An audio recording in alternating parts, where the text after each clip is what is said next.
네, 이제 2025-26 시즌 여름 이적 시장이 모두 지나갔습니다. 네. 가장 먼저 이제 프리미어리그 첼시 이적 시장 정리를 한번 해보도록 할 텐데 이번에도 게스트로 김재현, 박재현 캐스터 모시고 한번 진행해 보도록 하겠습니다. 반갑습니다.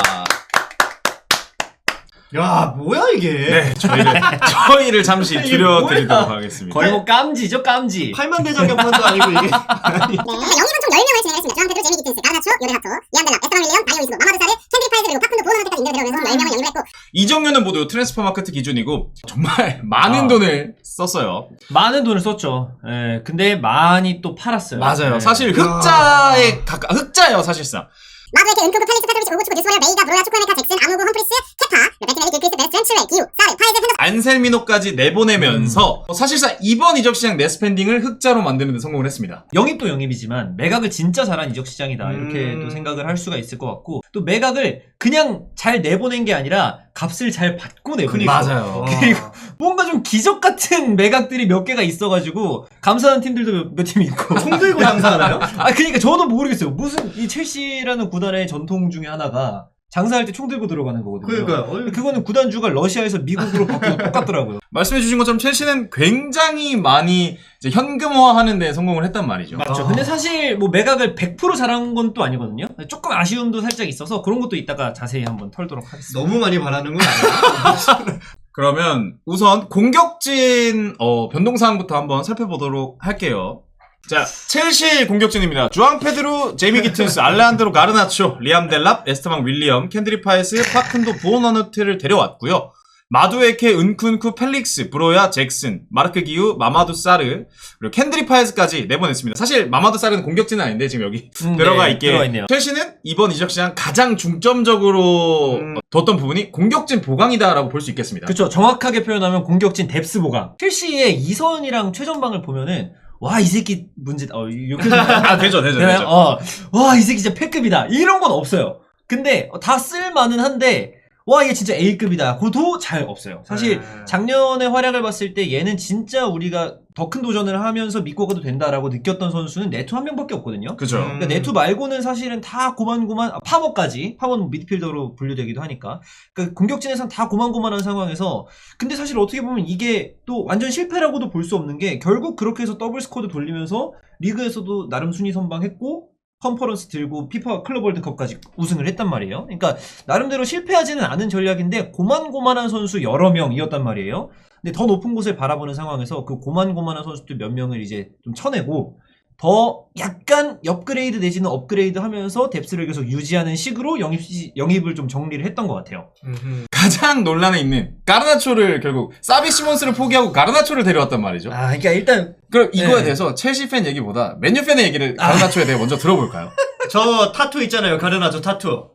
저게 이제 전자담배 피면서 이제 타투를 많이 받았던 건데, 한산 가래요. 이제 맨유 팬들이 이제 처분해야 될 선수 명단에 가르나초가 1번이었어요. 그 1번인 이유는 뭐 실력적인 이유보다는 이 선수가 보여준 워크의식, 팬들한테 뭐 가운데 손가락 날리고. 결승 끝나자마자 또 인터뷰했잖아요, 제. 그러니까요. 아모림과도 아예 틀어졌고, 그래서 이 선수는 정리를 해야 된다. 선수단 분위기를 위해서도. 근데 첼시가 처음에 900억 나올 때, 와, 너무 감사하다. 근데 물론 900억 정도는 아니지만, 그래도 너무 감사하게 생각하고 있습니다. 사실 이 정도, 이제, 물론 맨유라는 클럽이 순위를 떠나서 맨유가 갖고 있는 입지가 첼시랑 동급 혹은 그 이상이라고 봤을 때, 사실 그런 클럽에서 문제를 일으키면 중위권 클럽으로 가기 마련인데, 사실 첼시라는 거의 동급 클럽으로 갔단 말이죠. 사실 저 친구를 원래 해외 리그로 팔려고 그랬어요. 그렇죠. PL 남고 싶다고.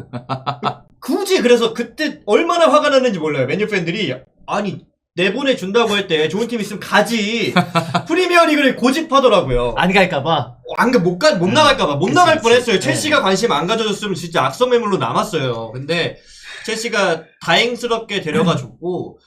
저는 사실 이런 거 되게 싫어요. 마이너스가 될 수 있는 이적을 되게 싫어합니다. 근데 가르나초 같은 선수가 들어오면 만약에 이 선수가 뭐 잘할 수도 있겠지만 안 됐을 경우에 감독이랑 일으킬 수 있는 불화. 선수단 안에서 뭔가 분위기 흐릴 수 있는 부분들. 물들이고. 그렇죠. 물들이고. 요런 것들이 사실 좀 걱정이거든요. 근데 메뉴가 사실 미안한 얘기지만 그동안 좀 어려웠던 것들 중에 하나가 포그바 영향. 사실 저는 무리뉴의 그 인터뷰도 바이러스다. 그 인터뷰도 굉장히 저는 설득력이 있다고 느껴지거든요. 그러면 공격진 평가에 대한 총평은 어떻게 되시나요? 전체적으로 총평을 해봤을 때 일단 잭슨이라는 스트라이커를 믿고 가냐 마냐가 최근 한 2, 3년 첼시의 제일 큰 논쟁이었어요. 그렇죠. 근데 그거는 어쨌든 주앙 페드로를 통해서 해결이 됐어요. 그러니까 사실 원래 구상은 주앙 페드로, 델랍, 잭슨을 그쵸. 세 명의 스트라이커로 가는 구상을 가지고 있었는데 뭐 잭슨을 좋은 가격을 받고 매각할 수 있었으니까 그거는 뭐 오케이고 뭐 임대긴 하지만 그리고 일단 페드로가 들어온 게 제일 크다. 그게 제일 메인으로 봐야 되고 나머지는 사실 뎁스 보강인데 그러니까 많은 돈을 주고 비싼 돈을 주고 데려오더라도 이번에 챔스와 리그를 병행하면서 둘 다 잘해야 되는 상황에서 한 7명 정도 믿을 만한 선수들을 데리고 가는 게 좀 큰 의미가 있다. 뭐 이 정도로 봅니다. 그러면 첼시의 공격진 보강에 대해서 100점 만점에 저는 가르나초랑 기튼스 가격이 좀 아쉬워서 100점 만점에 한 80점. 80점. 그리고 이제 맨유 팬으로서 그러면 이제 첼시의 공격진 보강을 봤을 때 저도 한 85점? 85점. 그러니까 뭔가 5점은 가르나초를 데려가 준 거에 대한 가산점인가요? 가르나초는 근데 저는 잘할 거라고 보거든요. 오. 저는 잘할 것 같아요. 근데 진짜 왜냐면 이제 가르나초가 사실 프리미어리그에서 물론 많은 득점은 올리지 못했지만 크랙으로서는 좀 보여준 게 있거든요. 돌파력이나 좀 저돌적인 모습이나 첼시가 쏠쏠이 잘 쓸 것 같다는 생각이 들고 다만 좀 90점에 가지 못한 건 어찌됐든 그 뭐 리버풀의 이삭이나 뭐 에키티케나 뭐 비르츠나 이런 선수들처럼 확실한 빅네임은 없었다. 방점을 찍어줄 선수는 없었다는 점에서 90점은 가지 못한 영입이라고 봅니다. 조금만 덧붙여서 이야기를 하자면 이스테방이랑 캔드릭 파이즈 같은 선수들이 좀 이번에 이제 첼시가 레알 마드리드 보고 배운 것 같아요. 비니시우스 호드리구 케이스를 좀 답습하려고 하는 게 아닌가 싶은데 파이즈는 살짝 조금 이제 불안함이 좀 엄습하고 있지만 그에 비해서 이스테방은 좀 굉장히 괜찮게 클 것 같다는 생각이어서 좀 시간 가지고 잘 계속 플레잉 타임 좀 보장을 해주면서 잘 키웠으면 좋겠다. 공격진 사실 저기 매각 명단에 이제 라힘 스털링이 있었다면 한 95점까지도 그렇죠. 갈 수 있었겠네요. 이 얘기를 제가 아까 매각이 좀 아쉬웠다라는 거에서 했던 게 스털링을 못 내보냈어요. 맞아요. 이분도 이제 문제가 가르나초랑 비슷해요. 사우디는 안 간대요. 사우디는 안 가고 유럽 최상위 리그에서 다음번 월드컵을 도전한다. 이게 스털링의 스탠스란 말이에요. 근데 일단 기억 남은 거 마레스카 감독님도 좀 썼으면 근데 안 쓰는 분인 거 알거든요, 이 양반이. 가르나초 내려갔잖아요. 절대 안 쓰는 분인 거 알아요. 근데 이왕 남은 거 그래도 좀 한두 경기 좀 써보면 어떨까. 그래야 팔리거든요. 그렇죠. 네.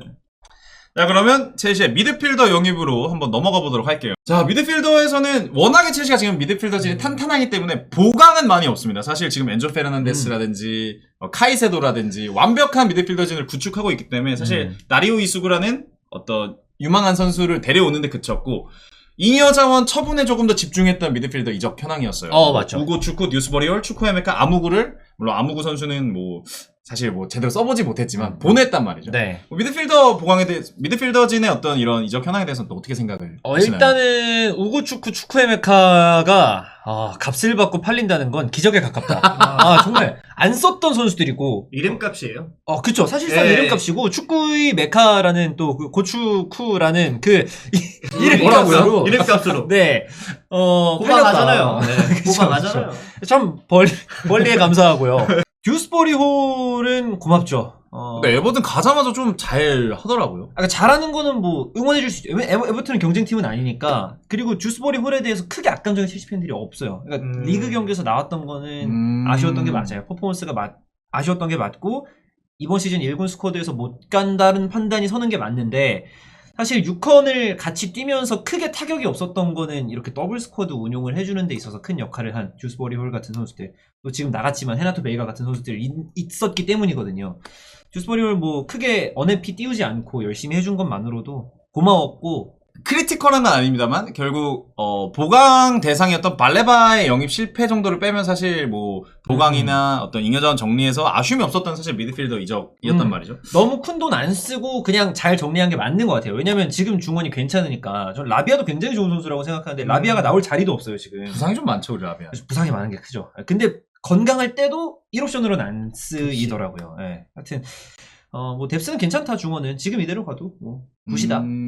점수 매길까요? 점수 한번 그럼 매겨주시죠. 사실 언급할 게 제일 없는 분이 사실 미드필더였어요. 워낙에 네. 탄탄했고 그냥 정리만 하면 되는 상황이었어서 뭐 그냥 뭐 무난하게 값을 받고 잘 팔았으니까 매각의 점수를 줘서 90점. 90점. 네. 오. 외부의 시선 다시 한번. 미드필더진은 진짜 딱히 얘기할 게 없는 게 사실 그냥 잉여자원들 정리한 거고 원래 첼시에 좋았던 미드필더진 덕분이라 생각해서 저도 한 90점 정도. 가장 논란이 됐던 이제 수비 라인 보강으로 한번 넘어가 볼 텐데 사실 마레스카 감독이 공개적으로 우리는 지금 백업에 토신 제외하고는 뛰어줄 센터백이 없다라고 말했던 포지션인 만큼 사실 수비진 보강이 굉장히 필요했는데 뭐 요레라토 마마도 사르 영입했지만 마마도 사르 다시 갔고 그러니까 임대로 경험을 쌓기 바로, 위해 네. 보냈고 그리고 요레라토 데려왔고 요레라토가 뭐 LADBG에서 증명이 됐지만 사실 LADBG의 출신이 PL에 왔을 때 좀 아쉬움을 겪는 부분들이 늘상 있었고 오히려 조금 뭐 마레스카가 선호하지 않았을지언정 어느 정도 활용도가 있었던 뭐 헤나투 베이가라든지 오히려 벤치렐이라든지 선수를 좀 아깝죠. 내보내면서 아깝죠. 사실 센터백 포함해서 수비진 뎁스가 크게 보강은 되지 않았던 첼시의 이번 이적 시장이었습니다. 저도 사실은 이게 마레스카의 의지가 되게 많이 반영된 결과라고 생각은 하는데 제일 아까운 게 수비죠. 왜냐면 쓸만한 선수들이 나갔어요. 말씀해주신 대로 베이가도 나왔을 때 잘했거든요. 사실 근데 나왔을 때 잘했지만 감독 입맛에 안 맞아서 팔기 때문에 걔네가 값을 받을 수 있는 거기도 한데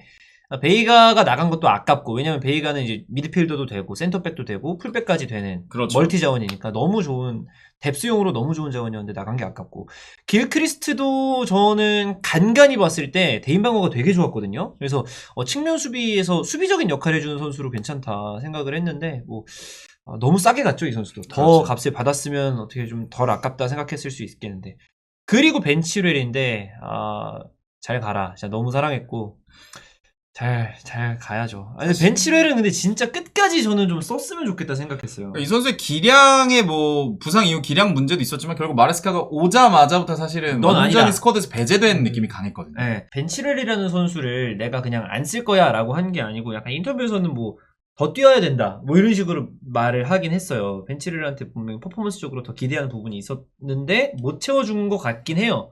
근데 첼시 팬들 입장에서 너무 아쉽죠. 벤치렐 그렇죠. 사실은. 한 경기도 못 봤다는 게. 근데 진짜 솔직히 리스펙을 전혀 못 받았거든요. 구단 차원에서. 그럼에도 불구하고 끝까지 첼시에 대한 존중 지켜주고 언해피 메시지 한 번도 맞아요. 안 띄우고 사실.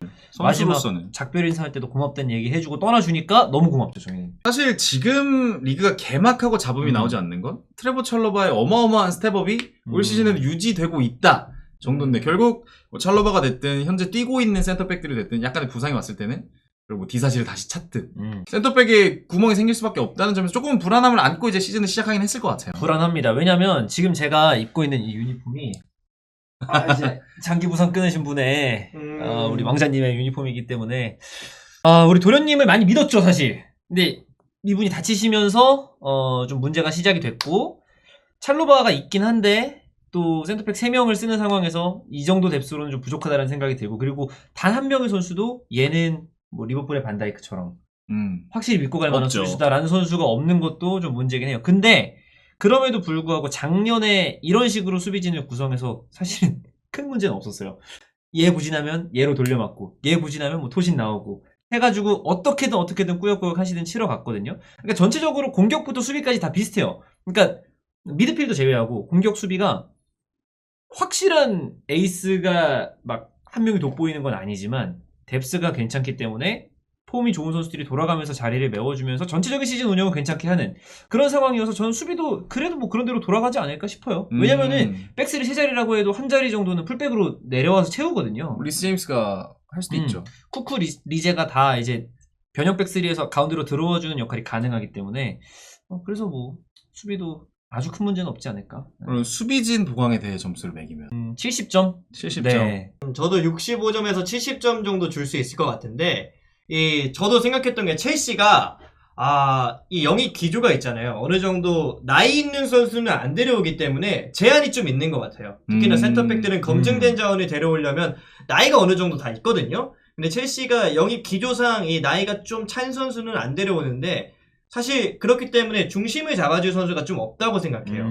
그리고 특히나 이번 시즌은 첼시가 챔피언스 리그를 치르잖아요. 그렇죠. 컨퍼런스 물론 치르긴 했었지만 챔스는 또 다른 무대거든요. 그렇죠. 그런 큰 무대에서 이 중심을 잡아줄 수비수가 없다는 것. 사실 저는 센터백 여러 명의 퀄리티가 크게 다르지 않다고 생각해서 그냥 뭐 디사시 쓰고 바디아시 돌아오면 바디아시 쓰고 해도 상관없을 것 같아가지고.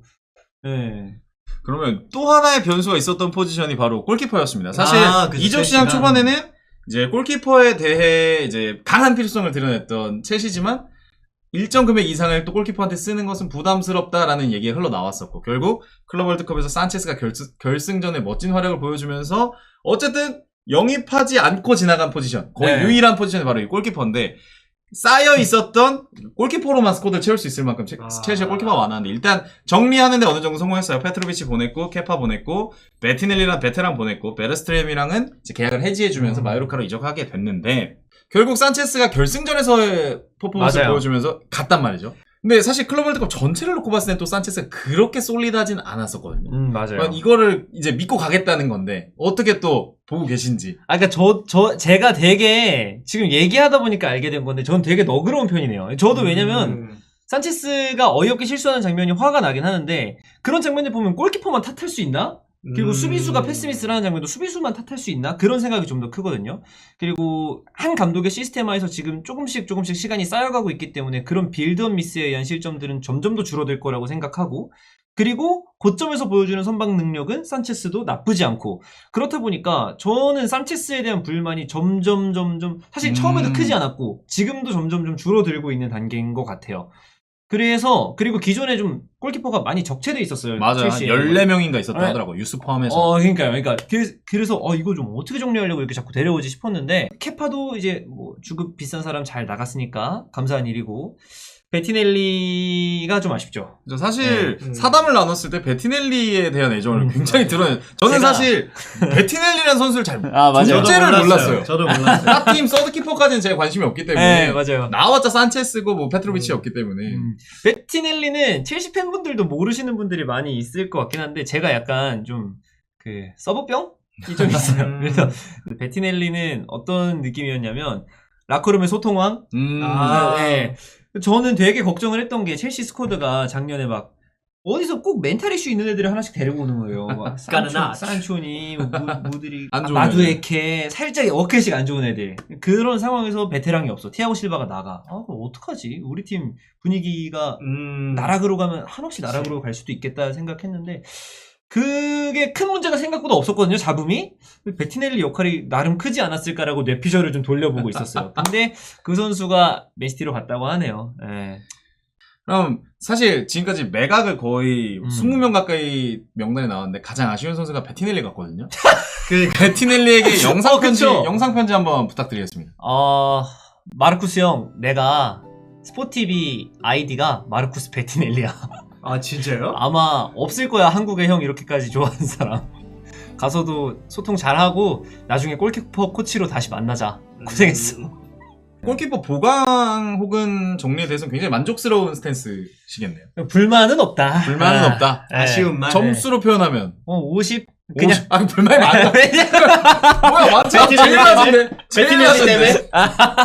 오케이. 베티넬리. 그러니까 모르겠어요. 그러니까 아까 70이 좀 높다 그래가지고. 아예. 좀 그걸 소신대로, 반영한- 소신대로. 소신대로. 저는 그러니까 평균 점수는 70이라고 생각하거든요. 그래서 뭐 말할 게 없다 그래서 70. 70. 네. 베티넬리 나갔으니까 67. 67. 네. 자, 그러면 이제 첼시 이적 시장 총평을 해보겠습니다. 자, 그러면 전체적으로 이번 첼시의 여름 이적 시장 100점 만점에 몇 점? 너무 잘 남겼어요. 그래서 95점. 95점. 제가 봤던 이적 시장 중에 제일 만족스러웠던 이적 시장 중 하나예요. 사준 분들, 고객님들 감사합니다. 네. 마지막 영입된 선수 중에 가장 기대되는 선수. 일단 주앙 페드로를 주앙 페드로? 너무 잘하고 있으니까 주앙 페드로 빼고 얘기를 하면은 이스테방. 이스테방. 네. 고점이 높고 저점이 낮을 거라고 생각해요. 약간 주앙페드로 닮은 것 같아요.